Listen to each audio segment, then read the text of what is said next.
Hey guys, welcome to Cheap Comic Collector. This is going to be episode number 553.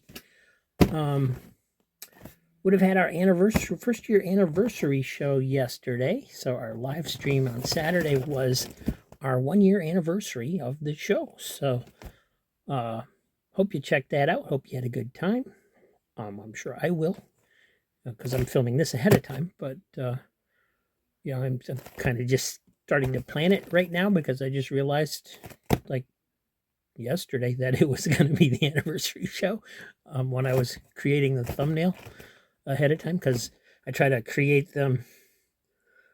I was up to that episode filming, and so I try to create like thumbnails ahead of time as much as I can for the live shows as well, so that I don't get caught off guard and not have one ready to go when it's time to post it. But anyway, yeah, we're gonna,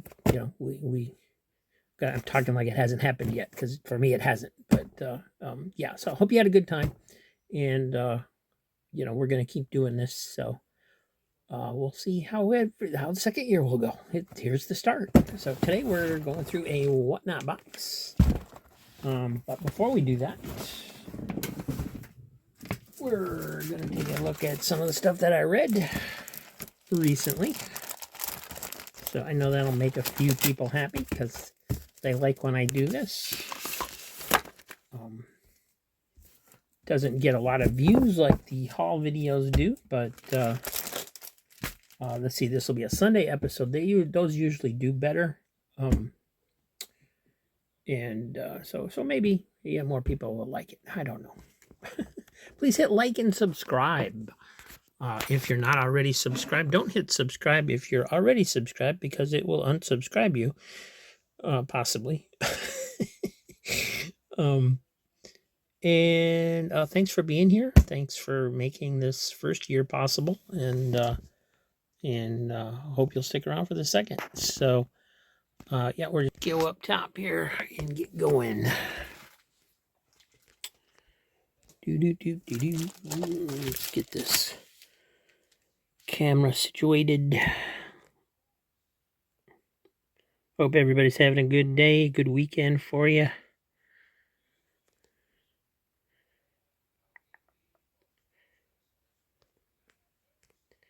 All right, I'm gonna put it there and hope I don't bump the phone, because it's on the edge pretty good. And get some lighting on so we can get rid of those wrinkles in the bag. Now that I noticed this camera picks up the glare, or no, this is not the phone. It looks better on the phone. The new camera I got picks up the glare more than the phone does.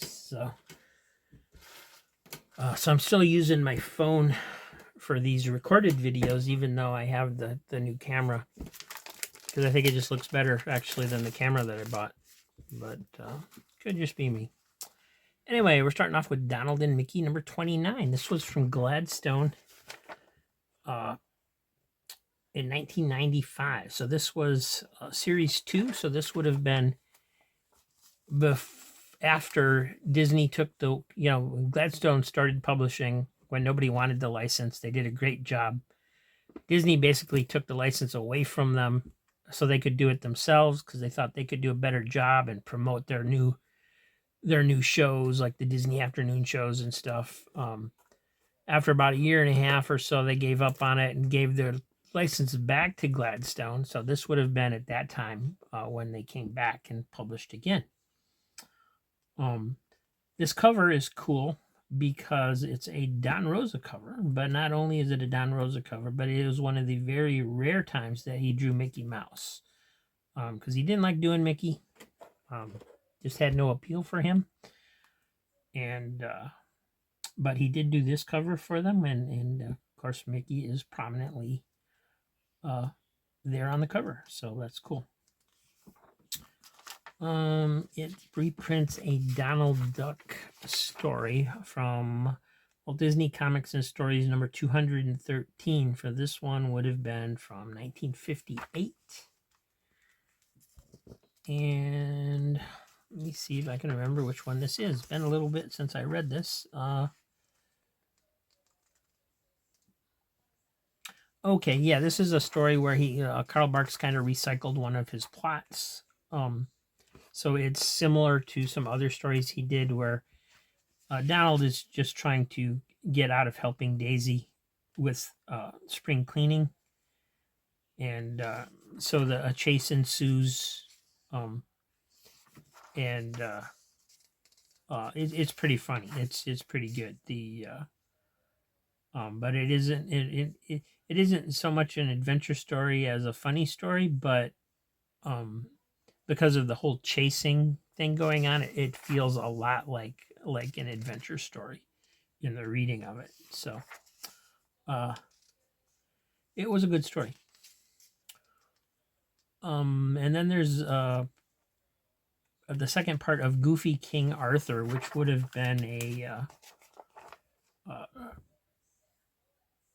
a story done under the Disney Studio program. Was actually drawn by the Jamie Diaz Studios, but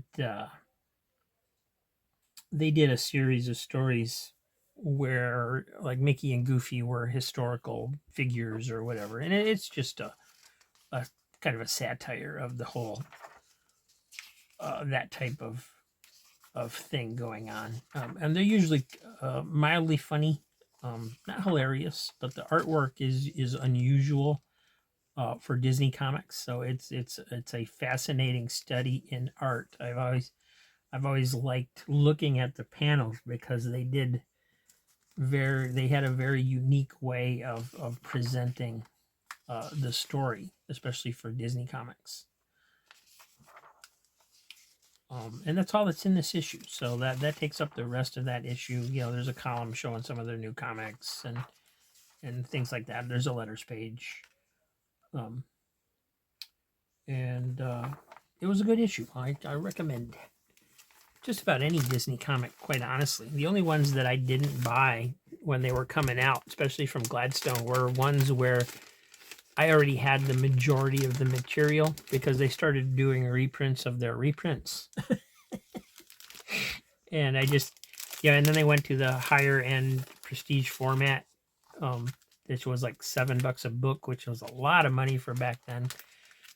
Um, it still is, but yeah, if the majority, the main stories in those issues, even though they were thick issues, were ones I already had, then I just couldn't justify buying them. I've gotten most of them since then off of eBay and places like that. Um, when I saw a good deal, but anyway, then we have Reggie's Wise Guy Jokes. This is 40-cent cover, issue number 49 from 1979, and this was in my reading pile, so it was probably one of the first Archie comics that I got in a bunch when I got back into buying comics, because there's still books in there that have been in there ever since I started the reading box. um, and this doesn't seem like a particular one I would have chosen to read through. I mean, I did read it. It's okay. Some of the gags were a little bit funnier than the other issues that I've read of the one page gag series where they have an entire comic that's just one page of stuff, or half page gags or whatever.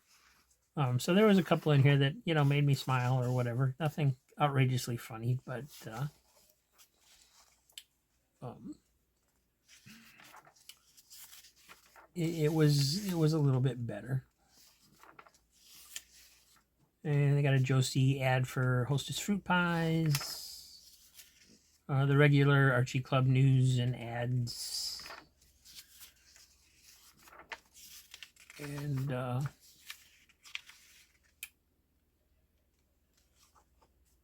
yeah, poster ad in the back for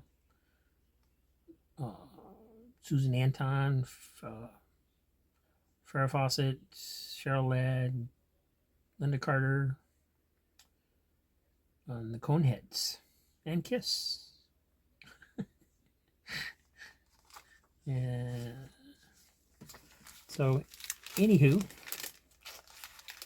It's just kind of a run-of-the-mill Archie comic, which are fun to read once in a while.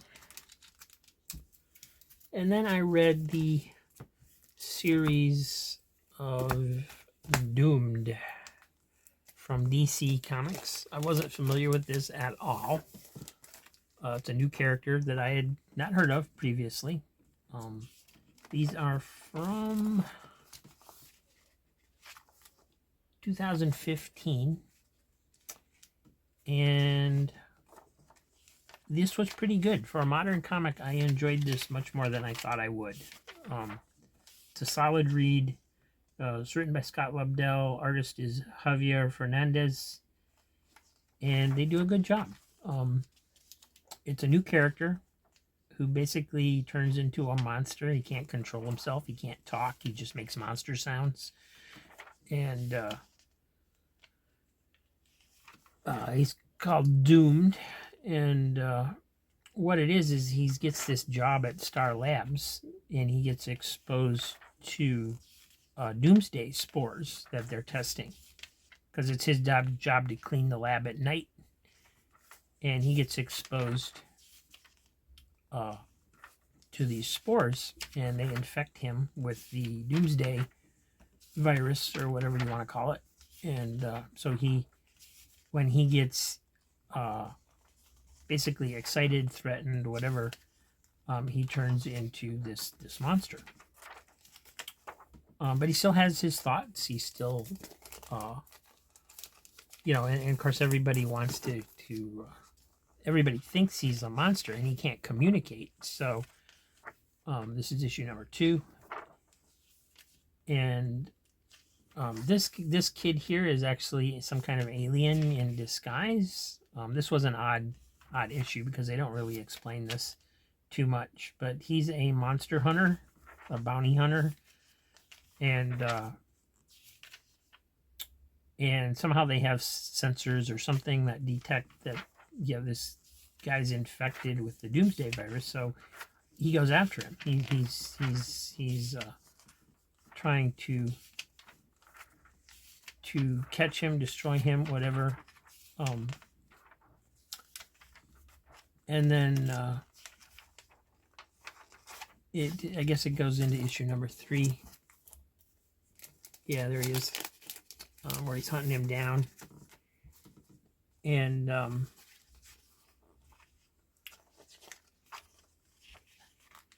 so the kid's kind of like, getting along as best as he can. He's trying to keep it secret and so on and so forth. And his roommate is Alpha Centurion, who is also a monster hunter. So this kid's basically surrounded by monster hunters. The girl that works in the lab with him is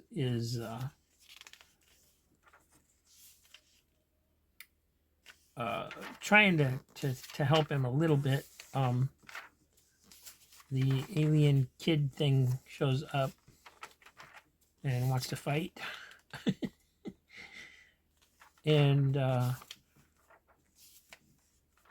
course the kid wants to be a hero. He's like, I got powers, I want to be a hero, I want to do whatever, So anyway, Wonder Girl shows up to basically beat up the monster, because there's somebody, I forget if it's Star Labs or who it is, hires her to come in and fight the monster. But once she realizes what's going on, and the alien lets him go too, because he's not like I forget why. It's been a week or two since I read that issue. And he's got an aunt that he takes care of, or grandma or something, I forget. And so he's got to keep it secret from her. And it's very much kind of like an early Peter Parker, where he's got these powers, he doesn't know what to do with them, he's scared of them, he doesn't, he's trying to keep it secret to protect people and himself. And anyway, Wonder Girl shows up and tries to beat the snot out of him,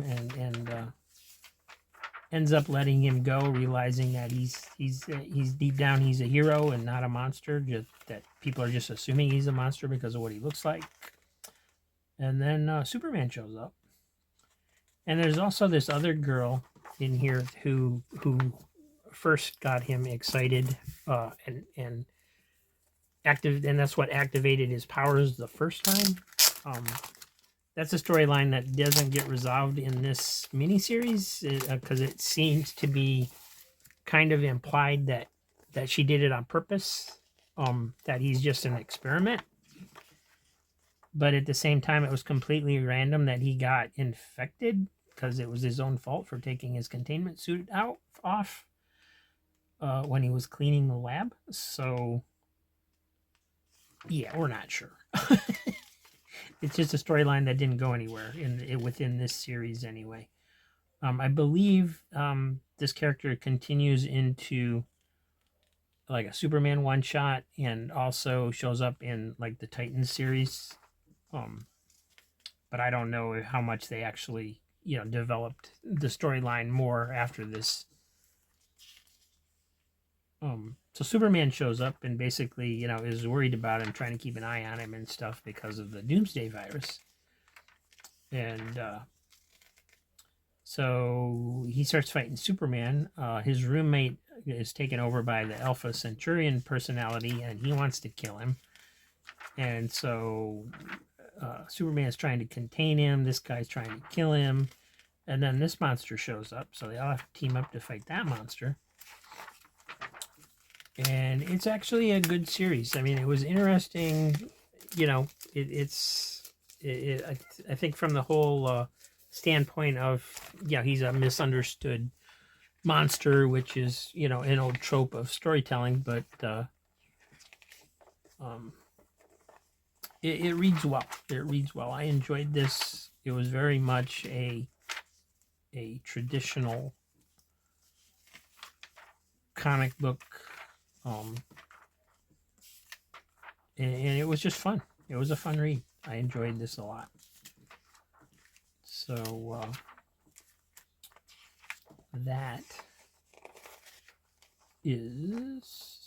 the end of the story. Basically, Superman ends up letting him go, but he's going to keep an eye on him, and blah blah blah blah blah. It's the typical stuff. So that's what happened, and it is, like I said, a good read. I would recommend this actually. $3 an issue when it came out. I don't know if I would, buy it for that, but when you get them on the cheap, and I'm pretty sure you'd be able to pick this up in the dollar bins. But I enjoyed it. It was good. I don't know how many times I'm going to say that. Sorry, I'm just getting these put back in the bag so I can get onto the whatnot box, guys. Gonna start any minute now. Here we go. What's in the whatnot? Ta-da! All right. So we have 64 comics, $31.56 with shipping. So I paid up for this one a little bit compared to what I've been paying. This was 49 cents a comic, which is still a heck of a deal no matter what's in here. And these came from Gotham Thrift Comics again, which I got a lot of boxes from them. And then they stopped doing boxes, so I don't know if it was me. I don't think so. They sold a lot more boxes than to just me, but because they were doing them for hours every night for quite a while. But anyway, we'll go ahead and take a look, see what's in this box. For 49 cents, we have Shadow Man, number 17.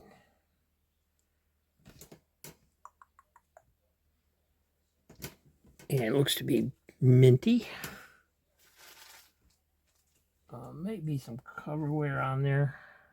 Just It's a little tiny spot. No, that's on the back. Never mind.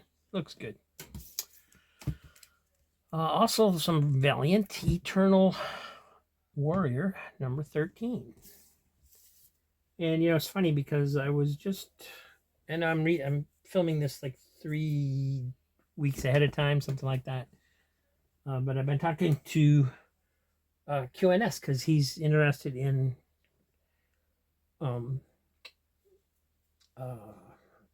filling in his run of Shadow Man, and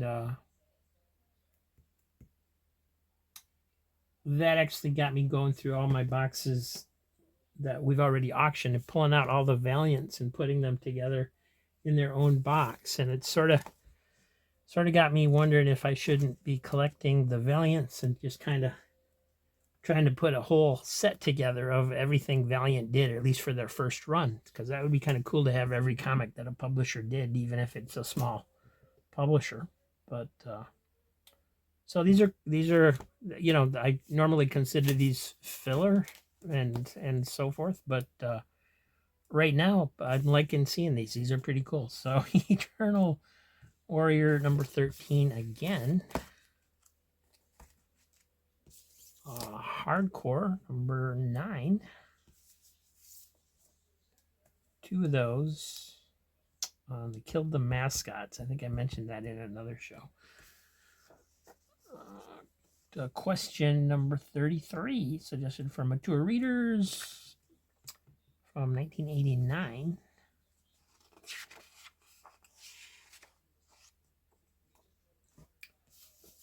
Also the question number 34. 35.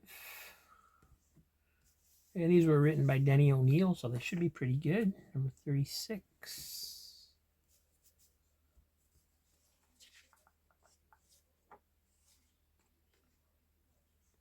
And the question quarterly, number 1 from 1990. A complete question story in this issue by Denny O'Neil and Denise Cohen. And so that was the same team that did this series. So this is from 1990. These are from 1990. So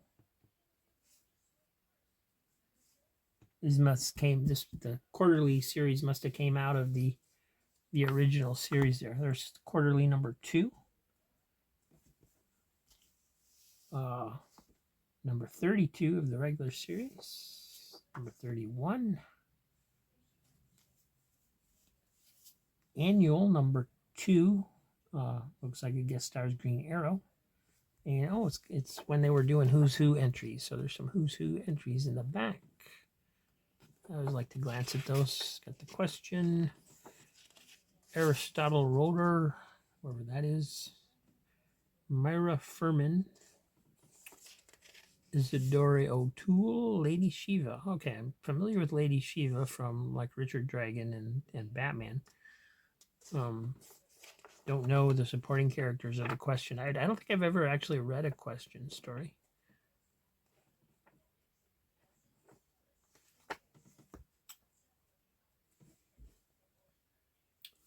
Here's annual number 1. And what's this? From Eternity Comics. A pretty beat up copy. This is folded over and the cover just completely wrinkled all over it. Eternity Dark Wolf number 5. This is.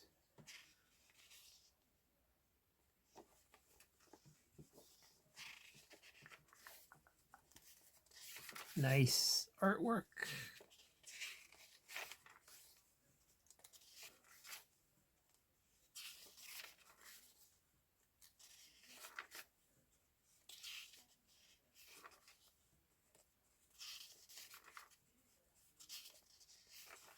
Interesting style. I like it.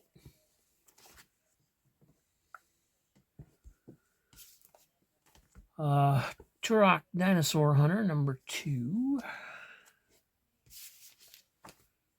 The question quarterly number 4.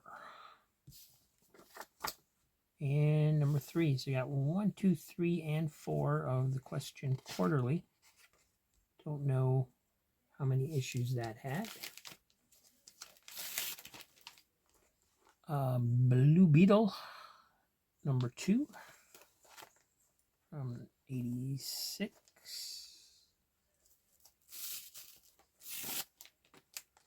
American Flag, number 8 from first. Let me just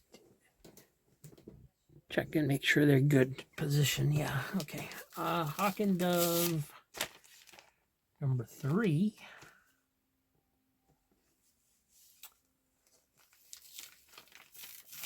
Power of the Atom, number 5, with the elongated man and Maxwell Lord. The Return of Megaton Man, number 2 from Kitchen Sink. Let's take a look at that. I'm not sure.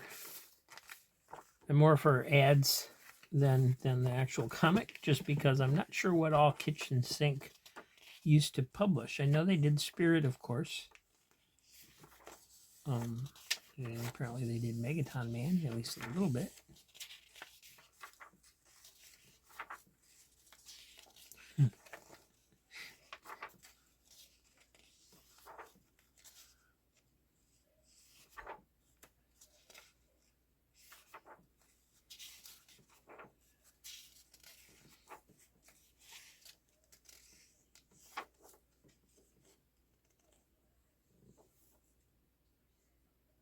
And unfortunately, there's not really any house heads in there, but there's some t-shirts for Omaha the Cat Dancer and Xenozoic Tales. So I assume those were other titles that they did.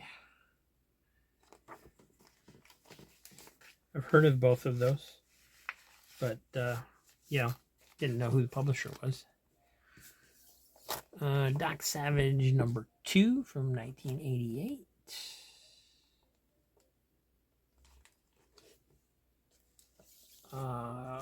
ElfQuest, Siege at Blue Mountain, number 7 from Apple Comics. So this would have been black and white, I believe, back then. Yes.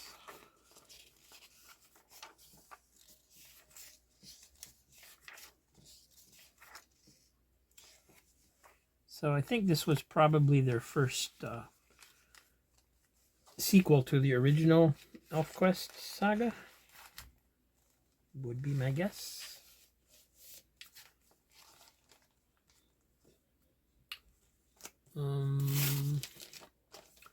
Plastic Man, number 1. All-Star Squadron, number 45. One of my favorite series of all time. Number 44.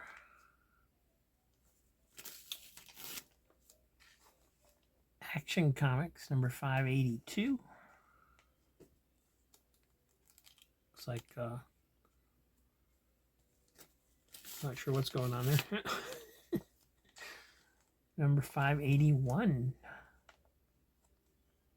In this issue, you will meet the Man of Steel's lawyer. Action number 580. So the actions are the reason I would have bought this box. Not 579 with what appears to be Asterix on the cover. So that's interesting. Since he's has never been a DC character. Action 578.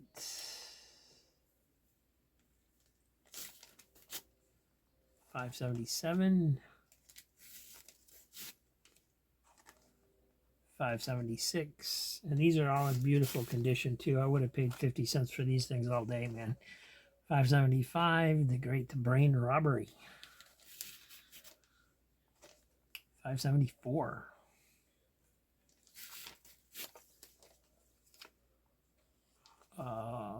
573.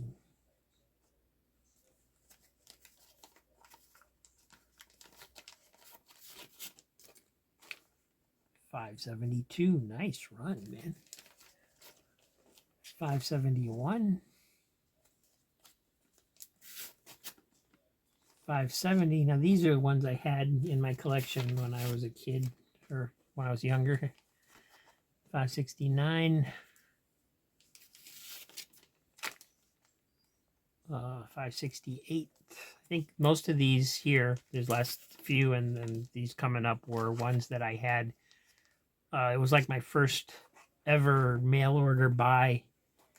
We lived out in the country, out on an old farm, and it was probably, if I'd had money, it must have been after I got a job. Hey guys, so I had some kind of weird message come in that turned my phone off. Don't know what happened. I got a notification and it cut the video off. So I'm gonna start again. I gotta back up a couple issues because I didn't realize at first that the video was off. So just bear me with it. Set up once again up top. Hopefully we still have the same. No, still lost a little bit of the zoom. That was weird. I've never had the... I mean, I've had the camera just turn off on me before, but never because of like an incoming thing. So that'll do it. We have one more action issue from 1985. This was number 566 with Captain Strong, the Popeye ripoff. And we got Zero Patrol number 1 from Continuity. And also number 2 with an extra Neil Adams Other Zero Patrol. Whatever that means.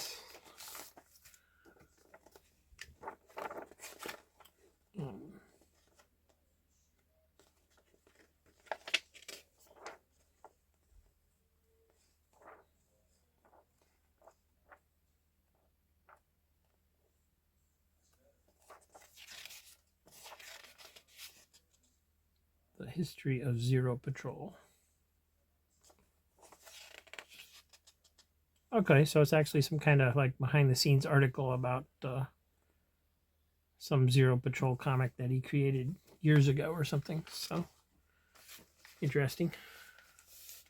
Some interesting backstory in that one. And then we have the World of Wood. This is number 2 of 4 from Eclipse Comics. Obviously, it's going to be have Wally Wood reprints in it. Oh, that back cover should have been the front. That's awesome.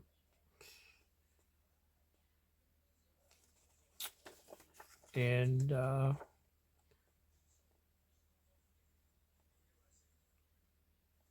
so, yeah. I mean, it's Wally Wood, so there's probably some nudity in here. Yep, definitely. But he certainly was an amazing artist.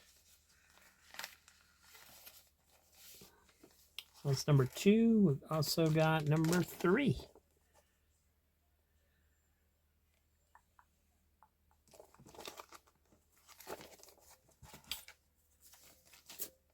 And number 4.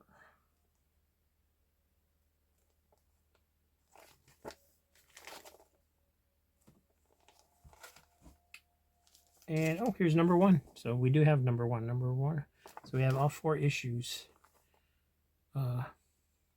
That's a picture of Wally Wood from 1977. Photo was taken by Mike Zeck. So 1, 2, 3, and 4, the whole miniseries. That's cool. From Renegade Press, something called Wordsmith. This is number 9. I vaguely remember this being a series title. I never knew anything about it, I don't think. Black and white, obviously.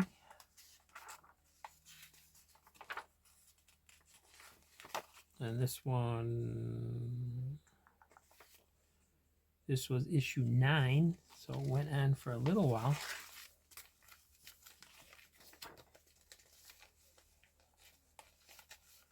Well, this is a good box. Some really interesting independent stuff and all those action comics. Number 7. Number 6. 6, 4, 3,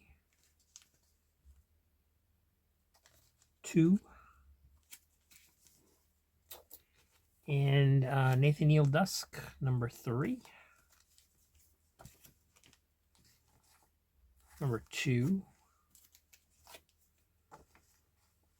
and number 1. So number 1 through 3, this is a 4-issue series, so missing number 4, I guess.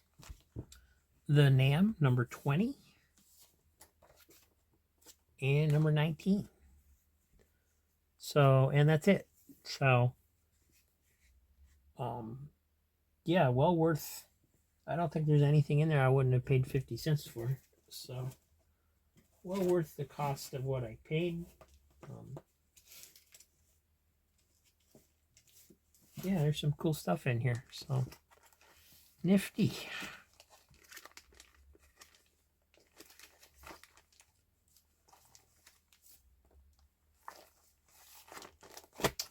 All right. Well, thanks for watching, guys. I appreciate it. Hope you're having a great day, great weekend, and we'll see you tomorrow. Tomorrow, I think what we're going to do this week is we're on that last box of Comics Den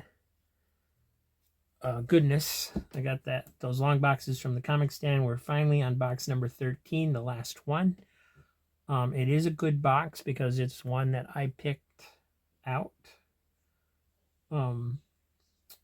Well, we're going to have an awesome claim sale next week with, having a good long box, and if the whatnot boxes are anything like this one, wow.